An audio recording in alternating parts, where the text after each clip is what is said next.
A palavra de Deus. Em chegando à casa de sua sogra, esta lhe disse: como se te passaram as coisas, filha minha? Ela me contou tudo quanto aquele homem lhe fizera. E disse ainda: estas 6 medidas de cevada ele mas deu, e me disse: não voltes para tua sogra sem nada.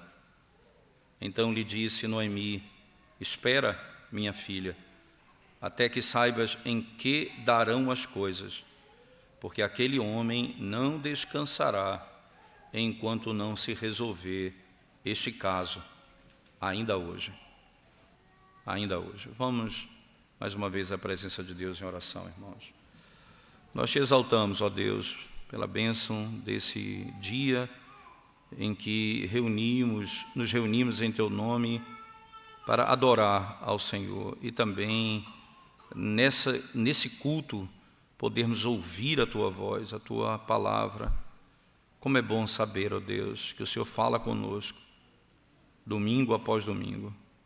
Obrigado pela bênção da pregação da Tua palavra. Fala conosco, tem piedade de nós, das nossas fraquezas e das nossas próprias inabilidades, ó Deus.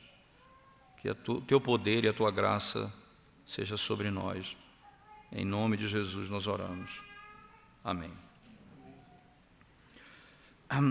Essa última sessão, irmãos, do capítulo 3, é claro que ela é contada como uma parte quase que total, né? Desde o verso 6 até o verso 18, muitos comentaristas lidam como se fosse uma única sessão.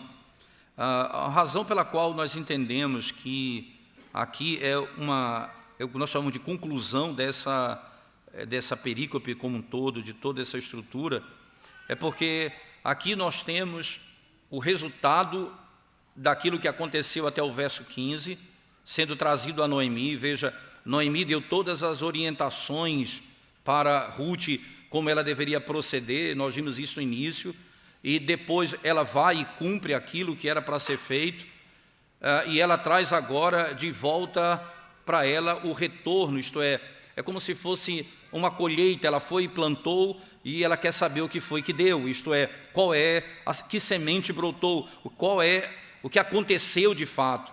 E ela então pergunta para a sua nora exatamente essa realidade, como diz o verso 16, olha, em chegando à casa de sua sogra, esta lhe disse: como se te passaram as coisas, filha minha? E é interessante porque a pergunta dela, como está traduzido aqui na nossa língua, irmãos, ela não descreve exatamente o teor da pergunta. A pergunta ela perguntou isso para Ruth: quem és tu, minha filha? Quem és tu? É interessante, porque é uma pergunta que é estranha pelo fato dela conhecê-la, não é? E então, normalmente, os tradutores vão entender essa expressão como significando exatamente isso, não é? Como foram as coisas, o que aconteceu lá. Então, por isso, normalmente, os tradutores entendem assim. Mas, na realidade, a pergunta dela diz respeito: houve alguma mudança na natureza? Veja, você foi viúva, você voltou casada? O que foi que aconteceu lá? Quem és tu? Quem é você agora? Como está o seu status agora? O que de fato ocorreu nesse tempo em que você foi e agora voltou? E ela vai descrever o que aconteceu. Então, a preocupação dela é saber qual é a real situação da sua nora. Então, naquele contexto, volte comigo, verso 16, e a resposta dela, né, ela poderia aqui descrever os mínimos detalhes que aconteceu. Ela lhe contou tudo quanto aquele homem lhe fizera. Você vai encontrar como as narrativas funcionam, né? Por exemplo, você vai pegar o capítulo 24 de Gênesis, que conta o casamento, não é, do filho de Abraão, Isaque, com Rebeca. E você vai encontrar talvez o maior capítulo do livro de Gênesis. O maior capítulo do livro de Gênesis, porque ele repete a informação toda. É interessante, ele disse assim, tudo que aconteceu está narrado lá, onde ele chegou, quem ele encontrou, como ele encontrou, o que ele deu para essa pessoa, como ele chegou na casa, como se deu. E ali, quando ele encontra a família dela, de Rebeca, ele conta tudo o que o que Abraão disse para ele fazer. Ele repete tudo o que Abraão falou. Todos os detalhes, tornando o capítulo grande. Por que é importante? Porque naquele contexto era fundamental a propagação daquela verdade. Aqui, o texto já nos mostra o que aconteceu. Ela conta tudo o que aconteceu.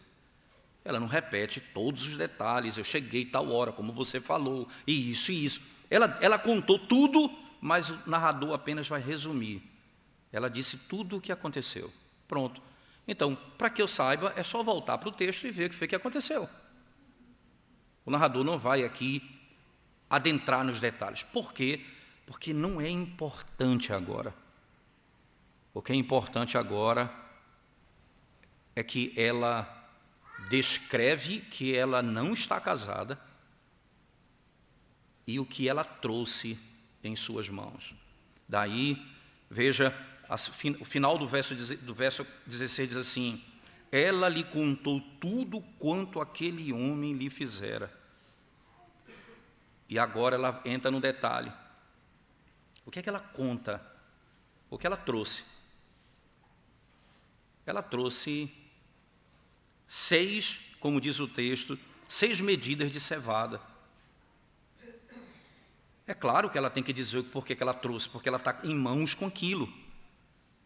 Então ela diz assim, e disse ainda, estas 6 medidas de cevada, ele mas deu e me disse, não voltes para a tua sogra sem nada.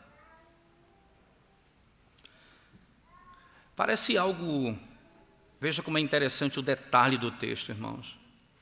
E, literalmente o que o texto está dizendo é assim, não volte de mãos vazias. Não volte vazia para a casa de sua sogra. Você sabe, foi o que aconteceu lá em Ruth, no capítulo 1, verso 21. Volte comigo lá. Veja como Noemi se descreve. Ela diz assim, ditosa eu parti, porém o Senhor me fez voltar pobre. Por que, pois, me chamareis Noemi, visto que o Senhor se manifestou contra mim e o Todo-Poderoso me tem afligido? Essa palavra me fez voltar pobre, me fez voltar de mãos vazias. Eu não tenho nada. Agora, ele diz, veja como Boaz é aquele que é a resposta da oração, é aquele que vai trazer sustento para a sua casa, e o texto diz ainda, irmãos, ele mas deu e me disse. Ela afirma, ele disse, ele não apenas me entregou, ele disse isso, não voltes para a tua sogra sem nada. Aquilo é como, irmãos, é dado a ela como uma marca inequívoca de que o Senhor havia mudado a sorte dela. É que aquela que não tinha nada, aquela que não tinha família, aquela que não tinha para onde voltar, porque não tem o que comer, tanto é que a própria Ruth é quem traz alimento a ela todas as vezes que ela ia ao campo. Agora Boaz entrega a ela e diz assim, diga a ela, a sua sogra, não voltes de mãos vazias. Você veio e vai voltar diferente. Nós temos ouvido e entendido isso, irmãos, da seguinte maneira, preste bem atenção nesse detalhe. Aqui é como se fosse literalmente uma marca do futuro. A convicção de que aquilo que foi dado era ainda uma pequena amostra do que viria. era apenas uma pequena amostra do que seria. Com essa pequena amostra, trazida por Ruth, dado por Boaz, a fé de Noemi resplandeceu. Daí o resultado no verso 18. Então lhe disse Noemi: espera, minha filha, até que saibas em que darão as coisas, porque aquele homem não descansará enquanto não se resolver este caso ainda hoje. Espera, tem paciência. Volta e fica aqui em casa. Aguarde, que ainda hoje ele trará a resposta. Ainda hoje ele trará a resposta daquilo do que de fato acontecerá.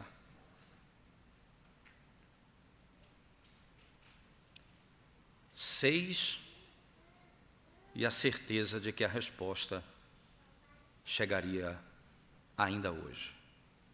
Lembre-se, isso eram as primeiras horas do dia, o sol tinha acabado de nascer, ela sai de lá, de volta para casa, e ela chega no amanhecer. A solução vai ser dada naquele dia. Será dada exatamente naquele dia. Como que esse texto revela gloriosamente o Evangelho, irmãos? A história de Ruth é a história do Evangelho. Deus entra num mundo cheio de dor, cheio de sofrimento, vazio, morte, solidão e desespero. E Ele fornece descanso. Perceba que o verso 18 diz: porque aquele homem não descansará, entenda, ele não vai repousar enquanto ele não te der resposta, em última instância, enquanto ele não der descanso à vossa alma. Ele não descansará. Elimeleque, ele é a figura exata do primeiro Adão, como já vimos. E que com seus atos ele trouxe morte e condenação para toda a sua casa. Então vem Boaz, a figura do segundo Adão. Ele vem e reverte a maldição. Eu voltei de mãos vazias e agora volta para a tua casa com as tuas mãos cheias, não volta de mãos vazias. A maldição foi revertida. Eu posso dizer que a história é a nossa história. Se de fato fomos enxertados em Cristo, que é Boaz, maior do que Boaz, que é o último resgatador, o marido supremo do seu povo. Como isso ainda nos leva a um outro elemento, irmãos. Quando olha para um texto como esse, alguns aspectos práticos nós vamos pensar. E eu queria então adentrar no aspecto prático e na sequência mostrar o aspecto cristológico desse texto, na sequência que nós vamos elaborar. Olha ainda comigo, voltando para os versículos 17 e o versículo 18, irmãos. Perceba que a preocupação de Noemi era a seguinte: depois de ver aquilo que Boaz entregou a ela e ela trouxe nas suas mãos para a sua casa, ela imediatamente declara esse termo: espera, minha filha. Fica aqui em casa, se assenta, descansa, espera o resultado. É interessante porque o que ela está dizendo, porque o que vai acontecer não é, nós fizemos o que era para ser feito, agora o resultado vai ser declarado que quem fará é Deus. Nós vamos esperar pacientemente na resposta. William Perkins, comentando Mateus capítulo 6, sobre não andeis ansiosos sobre o que você há de comer, beber ou vestir, ele diz que a ansiedade, nesses contextos, ela vem pelo desejo humano de tentar controlar o resultado daquilo que foi feito. Ora, o Senhor nos diz como devemos ganhar o nosso recurso, é por meio de trabalho, é por meio de trabalho duro, com inteligência. Mas isso significa como é uma semente que foi lançada. O resultado disso, eu preciso entregar nas mãos de Deus, eu preciso descansar, é à noite que essa semente vai germinar, é à noite que ela vai brotar, eu preciso descansar, eu preciso confiar em Deus. Eu não posso querer controlar o resultado do que eu fiz. É tão por isso que as igrejas vão se transtornando, porque os meios que elas utilizam para salvar os pecadores não têm funcionado, então elas vão mudando a igreja até conseguirem alcançar pessoas.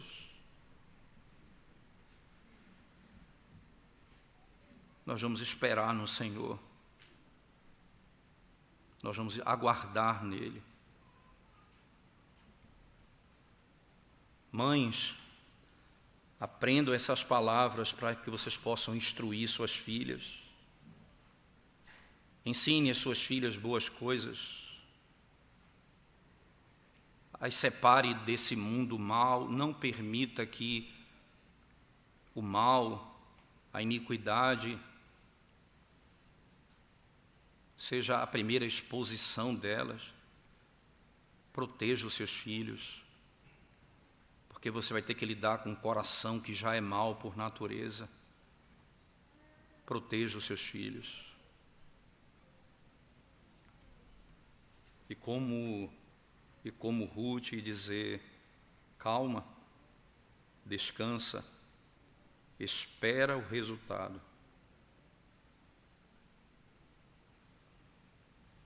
Nós não vamos duvidar da fidelidade de Boaz, nem da diligência dele. Os filhos devem ser instruídos em princípios morais e na religião verdadeira, não apenas por palavras, mas também por exemplo, do modo como devemos agir. E como é que a autoridade ela é conquistada? O que faz Noemi ter certeza que aquele homem vai fazer o que ele prometeu? Como é que a autoridade ela é conquistada, irmãos? Interessante que Pedro vai dizer isso acerca dos pastores e presbíteros da igreja. Não governem, não pastoreiem o rebanho como dominadores deles, mas sejam vocês exemplo, padrão. Como é que nós adquirimos autoridade? Em que aspecto nós vamos fazer? Noemi, primeiramente, viu que Deus estava abençoando e mudando a sua sorte. E que Boaz era o instrumento do Senhor para isso. E que ela acreditava pelo que ela havia visto, no modo como ele agia. Ela teria duvidado da fidelidade e da dignidade dele, quando ele disse, vá para casa que eu vou resolver, se ele fosse um homem que não cumprisse as suas palavras. Essa é a verdadeira autoridade, quando as palavras de alguém e as obras dessa mesma pessoa têm peso sobre as outras. Quando um homem diz uma coisa ou promete alguma coisa, e os homens não duvidam da sua palavra, quando o que ele fala é considerado, e aquilo que ele diz é certo, quando ele manda alguma coisa e outros obedecem, quando ele dá um conselho aos outros e os outros com alegria recebem, é porque essas pessoas entenderam que aquele é um homem de palavra. A autoridade não é conquistada, irmãos, porque nós bajulamos ou somos bajulados. A nossa autoridade não é estabelecida por engano, mas por virtude, pela certeza de que fazemos aquilo que prometemos fazer. A mente dos homens são despertadas pela admiração delas na virtude dos outros, não é? E a sua crença de que Deus ajudará o homem virtuoso.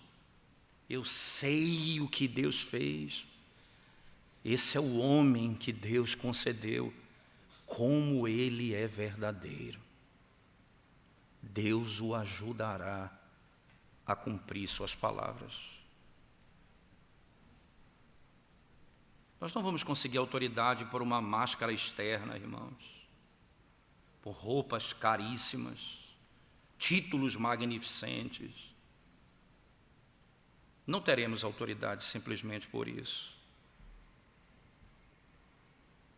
Talvez dos tolos haja até algum princípio de autoridade nas pessoas que procuram ter autoridade pelo aspecto externo apenas. Os tolos o verão como autoridade, mas apenas os tolos. Perceba que esse é um dom específico de Deus. A confiança, a prudência, a fidelidade, o cumprimento das suas palavras. Isso é necessário para os magistrados, para os pastores, para os presbíteros, para os pais. É necessário que sejam homens de palavra. Se foi dito isso, assim vai ser, porque são homens de palavra. Interessante que no livro de Jó, no capítulo 29, Jó vai dizer como os homens me tinham em alta conta, porque eu cumpri as minhas obrigações com fidelidade. E não parava de desejar o bem aos outros. Ele disse, eu fiz tudo o que era para ser feito, e eu fiz o bem aos outros. A nossa reputação vai ser lançada no chão se não fizermos o que prometemos, se não fizermos o que foi prometido. Se o que falamos é falso, a única coisa que merecemos é reprovação. Muitas pessoas reclamam, eu não tenho autoridade, as pessoas não me respeitam, porque eles não fazem o que devem fazer. Não cumprem as suas palavras. Aquele homem não descansará enquanto não se resolver este caso, ainda hoje. Ele não vai descansar enquanto isso não acontecer. Um aspecto agora onde Cristo é visto nesse texto, em todas essas palavras aqui. Preste atenção, irmãos, em alguns princípios que eu queria destacar para vocês aqui. Nas palavras de Noemi. Espera. Aguarda. Confia.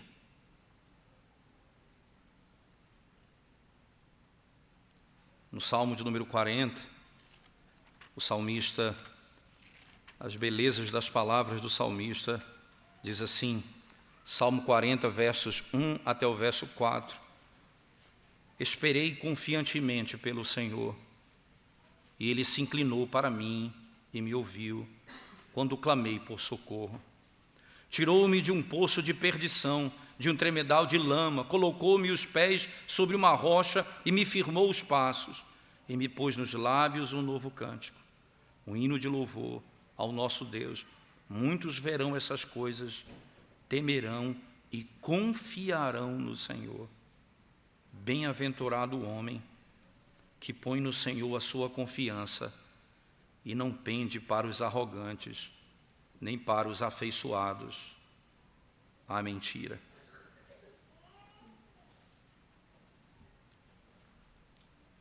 Como que, no momento de humilhação vivido por Noemi e Ruth, especialmente Noemi, saíram com fome, por causa da fome, ela voltou com uma nora de mãos vazias. Como que as coisas mudam e qual é a base dessa mudança? Como você vai de mãos vazias e agora você volta de mãos cheias? Como que é promovida essa mudança em nós? Preste atenção nisso, irmãos. Nós podemos estar em circunstâncias bem humilhantes por muito tempo. Podemos estar até mesmo por muito tempo sem esperança. E parece que a humilhação e o sofrimento se estende por muito e muito tempo. Isso acontece muitas vezes, irmãos, com os jovens, com os filhos de Deus, não é? Melhor dizendo, que esses filhos de Deus que foram estabelecidos por Deus para que pudesse suportar o jugo da sua mocidade. Lembra de José, lembra de Davi, quando no período da sua juventude, eles passaram por um período de profunda humilhação, e que parece que não teria fim. O sofrimento sobre sofrimento, humilhação sobre humilhação, até que um dia sua sorte mudou. Mas a maneira como Deus nos faz passar por essas humilhações e pelo período de grande seca e de mãos vazias, é um período de grande utilidade para esses homens, de grande utilidade, assim como é para nós. Pense, o sofrimento e o tempo de deserto que o Senhor nos permite passar, seja curto ou seja longo, é um período de grande utilidade para Deus e para a nossa própria vida. Você imagina, irmãos, quando você imagina tantas pessoas que passam a vida inteira nessas circunstâncias de sofrimento. Pessoas que parecem que vivem sempre em dias nublados. Sempre está chovendo. Até mesmo quando o sol nasce sob nuvens. Bem pouco. Só que há um dia, como diz o profeta Zacarias no capítulo 14, versos 6 e 7, e acontecerá, e virá o dia, acontecerá, que no pôr do sol haverá luz. Que naquela noite nós veremos a luz. Esse foi o caso de Jacó. Isso foi o caso, irmãos, de Jacó, lembra dele? Perdeu um filho. A sua velhice é um período de fome e necessidade. E no fim da sua vida, ele foi trazido para o Egito e viveu no conforto, vendo seu filho novamente. Muitas vezes nós vamos viver assim por muito tempo. Interessante porque ainda, mesmo esses que passam por tempos de grande aflição por muito tempo, muito tempo, eles terão durante esse tempo o seu tempo de cântico. Mas o cântico, enquanto nesse mundo, vai ser misturado com gemidos, como Paulo diz na segunda carta aos Coríntios. Porque nós que estamos nesse tabernáculo, nós gememos. Nós que estamos nesse tabernáculo, nós gememos. Há reservado para nós um momento onde não, uma história e um tempo, onde não haverá mistura, onde cantaremos ao Senhor, mas não haverá dor nem angústia nunca mais. E quando você olha para essa vida e pensa quanto sofrimento, quanta dor eu tenho passado, quanta angústia eu tenho vivido nessa terra, e por que, Senhor, isso se prolonga? Por quanto tempo mais vai se prolongar? O Senhor nos permite alguns alívios, alguns exemplos, manifestações da sua bondade. Como o Senhor vai fazer isso, irmãos? Nosso Senhor Jesus Cristo está conduzindo o seu povo por meio do deserto. E no deserto Ele faz cair maná, Ele faz sair água da rocha, na expectativa deles entrarem na terra que emana leite e mel. Eles aguardam o tempo onde haverá fartura e haverá frutos sem fim, e alimento sem fim, e bondade sem fim. E Ele nos permite nesse tempo provar o maná, beber a água que sai da rocha, andar no deserto. Ele vai aliviando a nossa dor durante o caminho. O nosso irmão mais velho, Jesus Cristo, vai conosco. É o nosso Senhor Jesus Cristo que paga a conta. Ele que nos faz morar em casas durante um período. Ele que refresca a nossa alma. E aí voltamos para o caminho novamente. O Senhor fará isso conosco.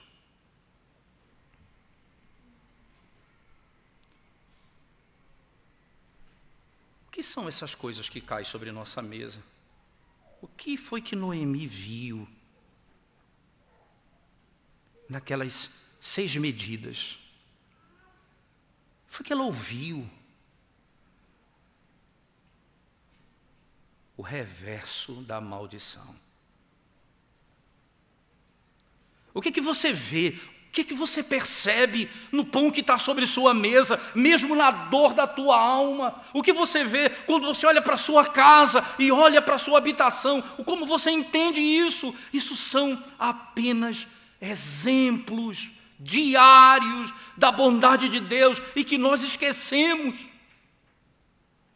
Ela viu aquelas 6 medidas e a sua fé foi alavancada. Ela disse: Ele fará o que prometeu.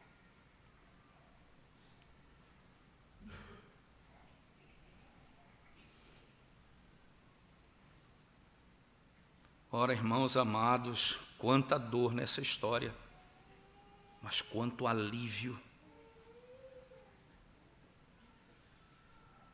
Olha para a história do que está acontecendo em Ruth e perceba as cadeias que se desenvolvem daqui. 2 Samuel, sabe onde essa história vai parar? 2 Samuel, capítulo 5, versículo 12. 2 Samuel 5,12 diz assim: reconheceu Davi que o Senhor o confirmara rei sobre Israel e que exaltara o seu reino por amor do seu povo. O Senhor me fez rei e por amor ao seu povo, Ele exaltará o seu reino. Ele exalta o seu reino.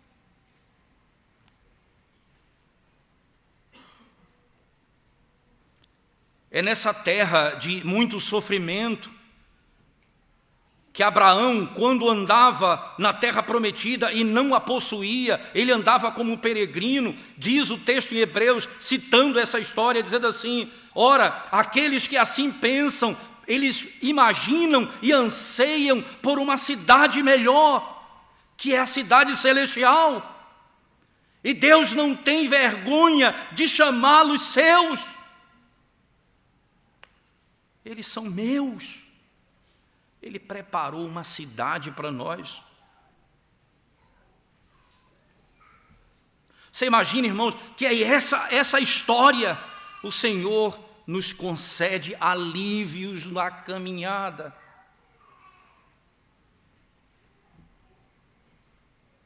Você sabe quando Cristo foi prometido e quando Ele está chegando ali na história, como diz as Escrituras, na plenitude dos tempos, quando Cristo chega, Ele está cumprindo ali as promessas do Antigo Testamento.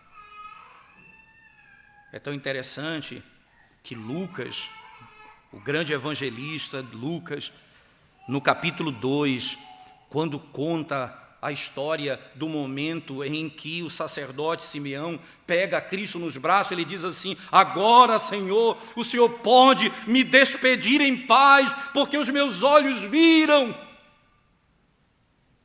o Salvador. Os meus olhos viram.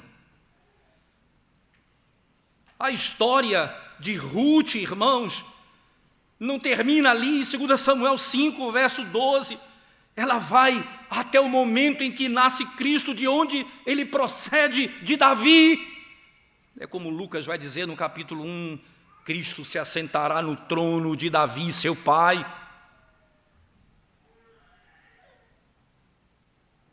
Quanta dor, quanto sofrimento e quanta glória, quando nós olhamos para o que o Senhor tem feito como aquele que alivia nossa dor no meio dessa história. Mas pense isso ainda, irmãos. Ruth foi animada ali com 6 cevadas, com 6 medidas. E nós temos a esperança agora da eternidade. Você imagina que naquele dia, quando Cristo ressuscitou dentre os mortos e por algum tempo andou com os discípulos, isso foi visto no meio deles, e chegou o dia dele ser assunto aos céus. E ele foi. Atos 1:11 diz assim: varões galileus, por que estáis olhando para as alturas? Esse Jesus que dentre vós foi assunto ao céu, virá do modo como viste subir. Ele voltará. Ele voltará. Nós temos uma segurança. E essa é a marca que a igreja vai ter. Os crentes vão ser conhecidos assim naquela época. Filipenses capítulo 3, verso 17 a 21, diz o apóstolo Paulo: irmãos, sede imitadores meus, e observai os que andam segundo o modelo que tendes em nós. Pois muitos andam entre nós, os quais, repetidas vezes, eu vos dizia e agora vos digo, até chorando, que são inimigos da cruz de Cristo. O destino deles é a perdição, o Deus deles é o ventre, e a glória deles está na sua infâmia, visto que só se preocupam com as coisas terrenas. Nós não somos assim. Aí ele continua: pois a nossa pátria está nos céus, de onde também aguardamos o Salvador, o Senhor Jesus Cristo. É interessante, porque Jesus é o Salvador, mas Ele vem como juiz, mas Ele diz: nós aguardamos o Salvador, nós já fomos salvos, mas ainda vivemos num mundo de opressão, de angústia, de sofrimento, de ansiedade, de dor, de fraquezas, e nós ansiamos aquele dia. E Ele diz assim: você sabe qual é a diferença nossa para eles? É porque o Deus deles é terreno, o nosso Deus habita nos céus. E ele continua: nós aguardamos o Salvador de lá, o Senhor Jesus Cristo. Aí ele diz: o qual transformará o nosso corpo de humilhação, veja, de sofrimento, de fome, de angústia, de desconforto, o qual transformará o nosso corpo de humilhação para ser igual ao corpo da sua glória, segundo a eficácia do poder que ele tem de até subordinar a si todas as coisas. Ora, Paulo, quando estava se despedindo de Timóteo e da igreja, na segunda carta, no capítulo 4, 6 a 8, ele diz: quanto a mim, estou sendo já oferecido por libação, e o tempo da minha partida é chegado. Combati o bom combate, completei a carreira, guardei a fé. Já agora a coroa da justiça me está guardada, a qual o Senhor, reto juiz, me dará naquele dia, e não somente a mim, mas também a quem, irmãos? A todos quantos amam a sua vinda. E nós temos aprendido isso, irmãos. Não basta conhecer que Jesus vai voltar, não basta conhecer, eu tenho que ter estima, afeição por isso, eu preciso ter amor por isso, entende? Não é os que sabem que Ele vai voltar, os que amam a sua vinda. Ah, Senhor, quando o Senhor voltar, cessará o tempo de humilhação.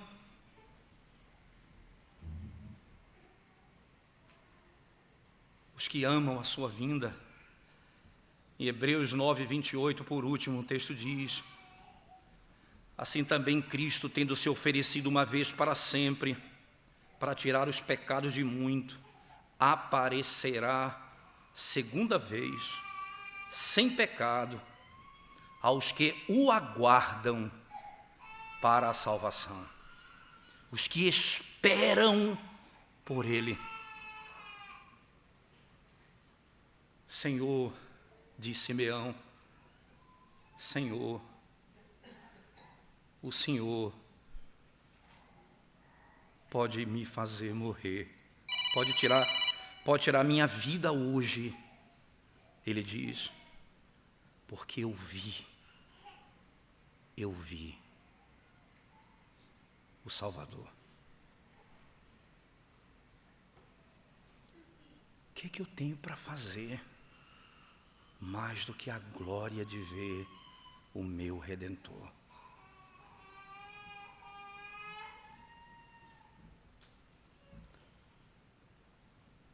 Nós temos uma caminhada longa, irmãos, talvez, mas o Senhor Jesus derramou sobre nós o seu Espírito. Ele sempre se preocupou conosco. Por que vocês estão aflitos depois que Ele disse que ia embora? Por que vocês estão angustiados? Eu vou, mas eu preciso ir, porque quando eu for, eu enviarei o Espírito, e Ele vos convencerá do pecado, da justiça e do juízo.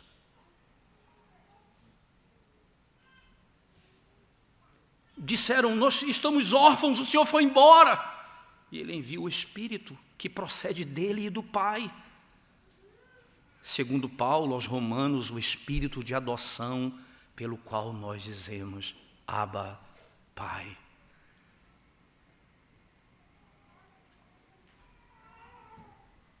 Ele foi, mas nós queremos vê-lo. Mas Ele deu seu Espírito. Ele deixou sua igreja. Ele deixou sua palavra. Ele deixou a comunhão dos santos. Ele deixou, irmãos, a família da fé. Para suportarmos até o fim esse tempo de humilhação. Até o fim. Quando receberemos a coroa de glória. Naquele dia.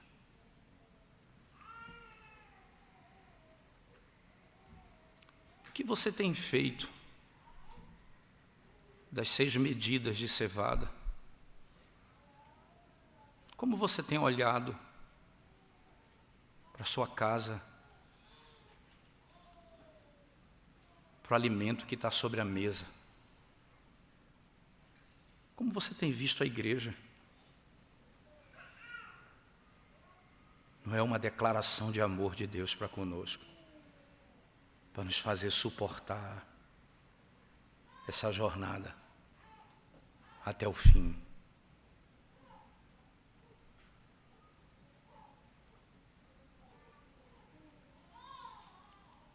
Ele nos deu o seu Espírito.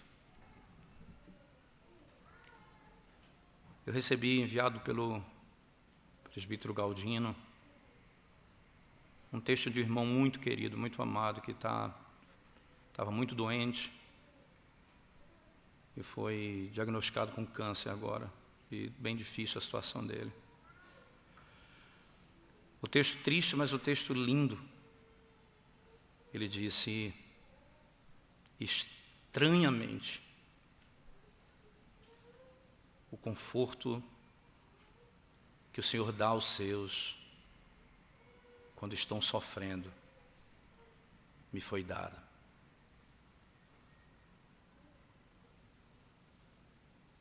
Ele nos deu o seu Espírito, porque até mesmo na hora da morte nós temos conforto. A nossa cama é afofada. O Senhor tem derramado a sua bondade sobre nós. Oh, irmãos amados, não murmurem. Não murmurem das 6 medidas de cevada sobre sua casa, sobre sua mesa. Lembre-se, em Adão não temos direito a nada, a nada. É por causa de Cristo apenas que podemos olhar para cada elemento desse e ver que o Senhor revelou a sua misericórdia para conosco.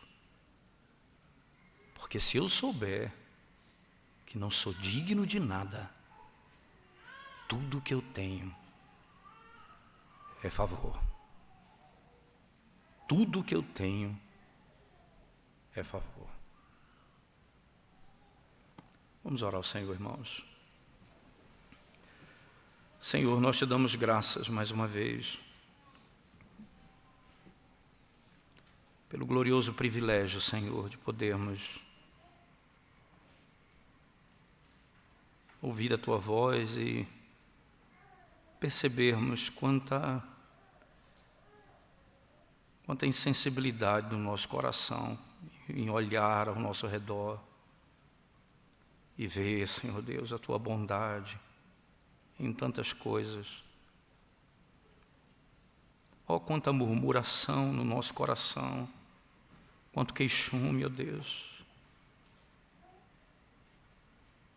O Senhor já se revelou a nós em Cristo. O Senhor Salvador, nos assegurando todas as coisas nessa vida e na futura. Como o Senhor é bom. Tem piedade de nós. Abençoa a Tua igreja, Senhor. Edifica o Teu povo. Fortalece a nossa fé. Renova a nossa esperança. Em nome de Jesus. Amém, Senhor.